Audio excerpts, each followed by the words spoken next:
அஸ்ஸலாமு அலைக்கும் வரஹ்மத்துல்லாஹி பரகாத்துஹு. பிஸ்மில்லாஹிர் ரஹ்மானிர் ரஹீம். அன்பான சகோதர சகோதரிகளே, எல்லாம் வல்ல அல்லாஹ்வின் நல்லடியார்களே, இன்று நாம் காண இருக்கும் தலைப்பு உலகின் முதல் இறை இல்லம் காபா. காபா இடிக்கப்படுதல். கியாமத் நாள் வரை காபாவில் ஒவ்வொரு ஆண்டும் ஹஜ் செய்யப்படும். காபாவில் ஹஜ் செய்யப்படாத நாள் வந்த பிறகு கியாமத் நாள் ஏற்படும். நபி ஸல்லல்லாஹு அலைஹி வஸல்லம் அவர்கள் கூறினார்கள், யாஜூஜ் மாஜூஜ் கூட்டத்தார் வந்த பிறகும் இவ்வாலயத்தில் ஹஜ்ஜும் செய்யப்படும், உம்ராவும் செய்யப்படும்.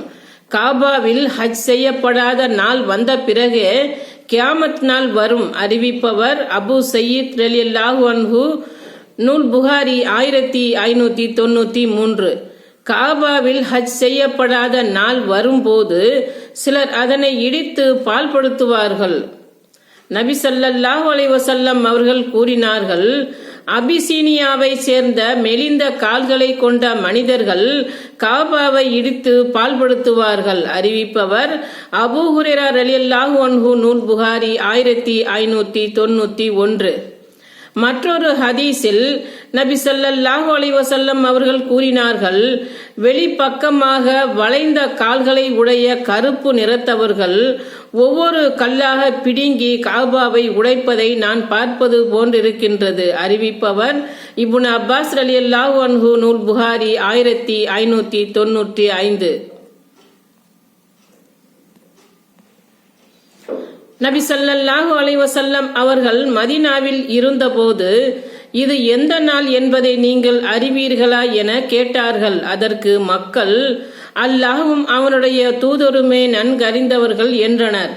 உடனே அவர்கள், இது புனிதமிக்க தினமாகும், இது எந்த நகரம் என்பதை நீங்கள் அறிவீர்களா என்று கேட்க, மக்கள் அல்லாஹ்வும் அவன் தூதருமே நன்கறிந்தவர்கள் என்றனர். அவர்கள், இது புனிதமிக்க நகரமாகும் என்றனர்.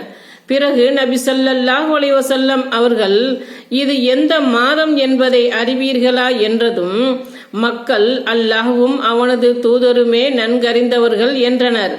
அதற்கு நபி ஸல்லல்லாஹு அலைஹி வஸல்லம் அவர்கள், இது புனிதமிக்க மாதமாகும் என கூறிவிட்டு, உங்களுடைய இந்த புனித நகரத்தில், உங்களுடைய இந்த புனித மாதத்தில், உங்களுடைய இந்த புனித நாள் எவ்வளவு புனிதமானதோ அதுபோலவே அல்லாஹ் உங்கள் உயிர்களையும் உடைமைகளையும் உங்கள் மானம் மரியாதைகளையும் புனிதமாக்கியுள்ளான் என கூறினார்கள். அறிவிப்பவர் இப்னு உமர் ரலியல்லாஹு அன்ஹு, நூல் புகாரி 1742.